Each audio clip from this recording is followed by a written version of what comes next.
This video will show you how to use the Cbite Falcon with single bite impressions. As you can see, this model has been poured with two different stones. One's color green and one's color beige, beige ivory. Anyway, the models were trimmed in a model trimmer and mounted on the Cbite Falcon by using a base stone. There are no pins with this. In contrast, this is also same model from a double bite impression. So you can see this is all done in a single pour, and this is done in 2 pours. Let's get started. Okay, this is the before and after. Obviously, once you've poured up your model, it's going to look like this. So what you need to do is to basically trim it so it looks like this. And the other thing to do is, with a handpiece, put a groove in the middle here. That's going to help keep the model in place when you put it on the wet stone. Okay, these are now the grooves that you put in place to help with the stone retention. So basically, just put that groove in the middle, and that's it.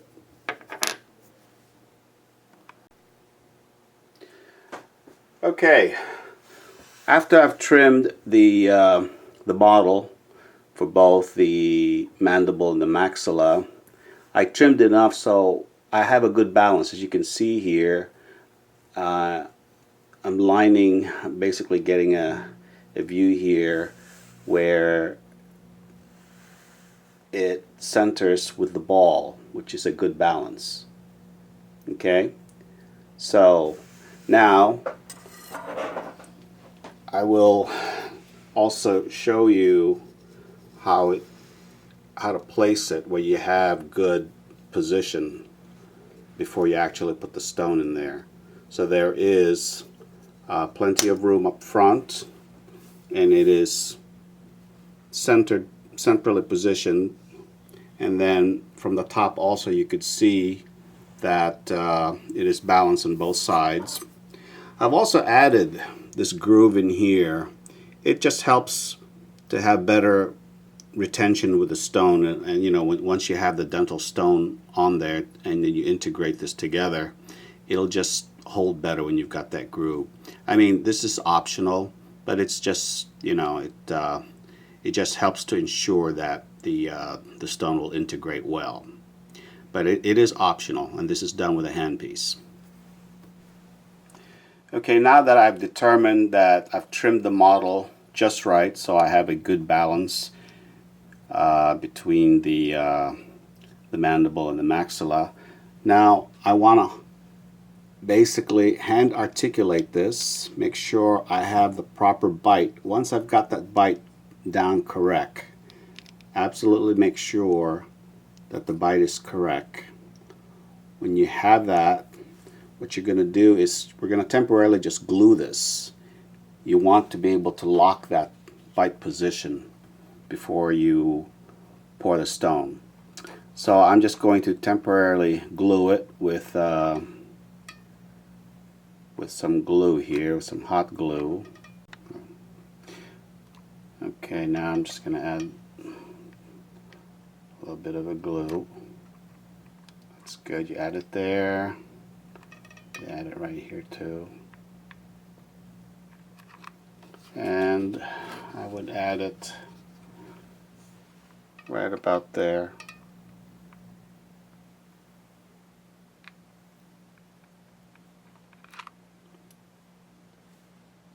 Okay, that should be good enough. Alright, now I'm ready to pour the stone to do the first side. So basically we just pour it in slowly, just you come to the side like this, you cover those surface stabilizers.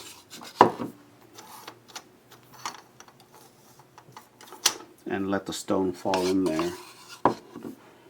And do the same on the other side.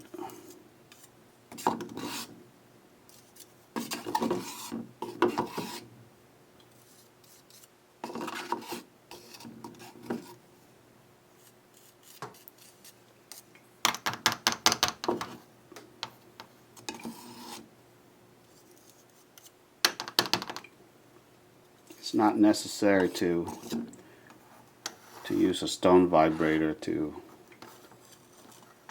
pour up the articulator itself.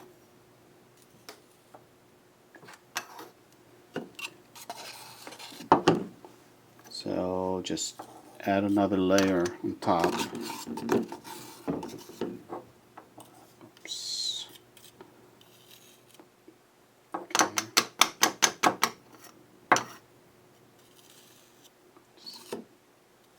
Okay, now the stone is still a little too wet, so it's not stacking yet. So what we'll do is just you wait a little bit until it gets a little bit firmer. Now, looking at the stone, it's firming up a little bit now, so it looks like it's good.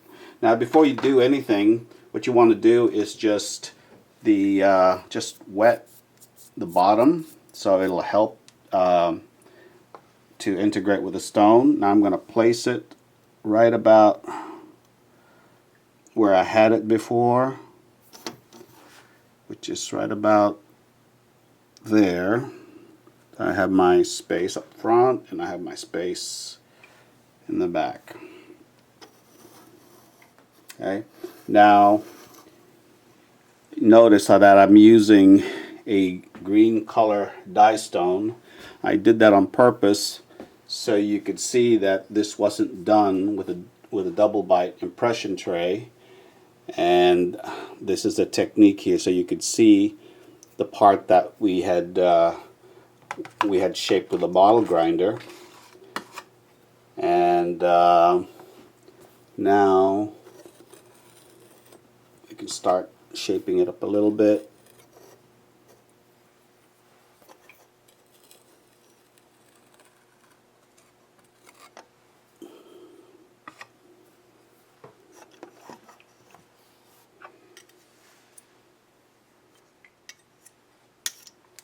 Okay, so basically stone's getting a little firmer now. Can add a little bit of stone up front here.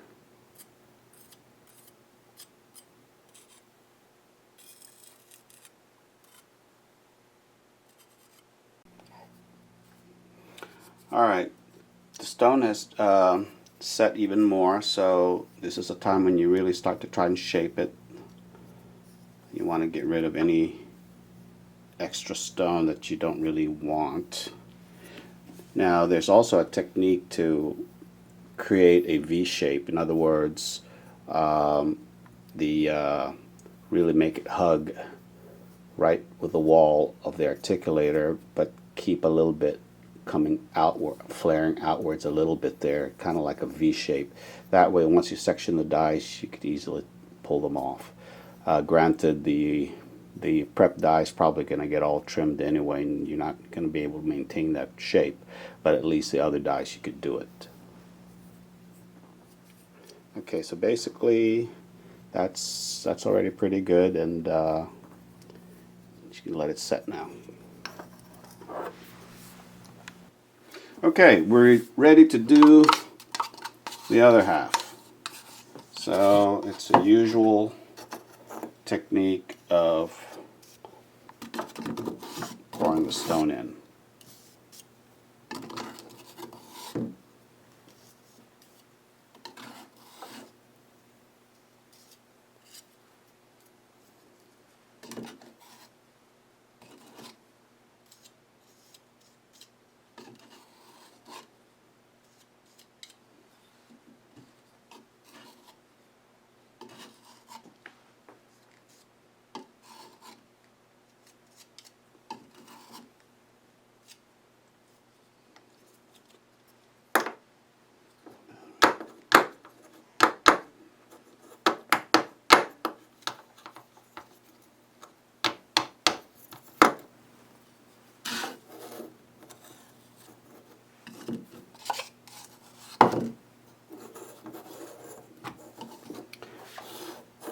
There's also no reason why you cannot separate them at the time, so you could do that as well if it makes it a little easier for you to wrap the articulator on the table.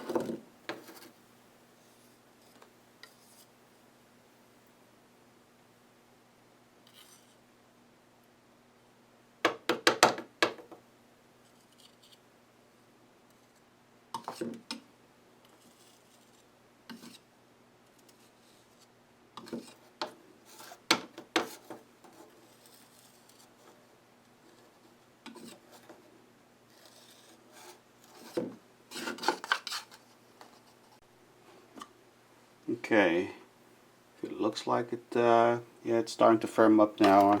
I guess we can start to work with this now. And putting it together, put one side together and then twist so they both snap in. Okay, now what we could do is, again, what you want to do is just wet the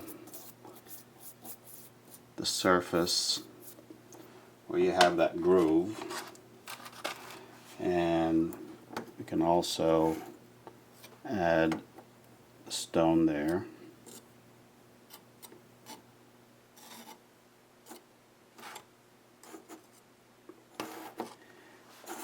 And then you want to turn it upside down and slowly press in place until it looks like it's where you want it to be.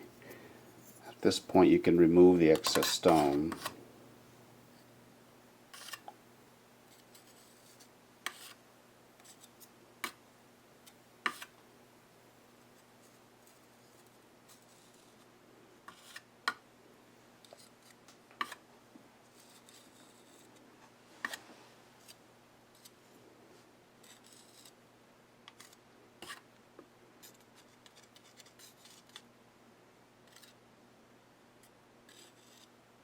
Okay, it's still a little bit watery, so what we'll do is we'll just let it set a little bit more.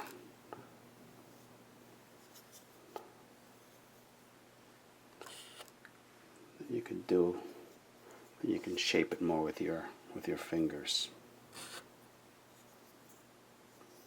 Okay, we'll give it a couple more minutes. And you always want the side that's wet, that's setting, to, in this case, the one that's on the top, because you don't want to invert it and have all that weight of everything coming down here, because if the stone is still not set, it'll tend to squeeze the stone out. So you want less weight on it if you pretty much have it the way you like it to be. So at this point, let's just wait another minute or so. Okay, now, yeah, it looks a lot firmer now. So this is where you just want to just clean the edges with your finger. Just make sure your finger is wet, and you want to be able to have it where it's right at the edge.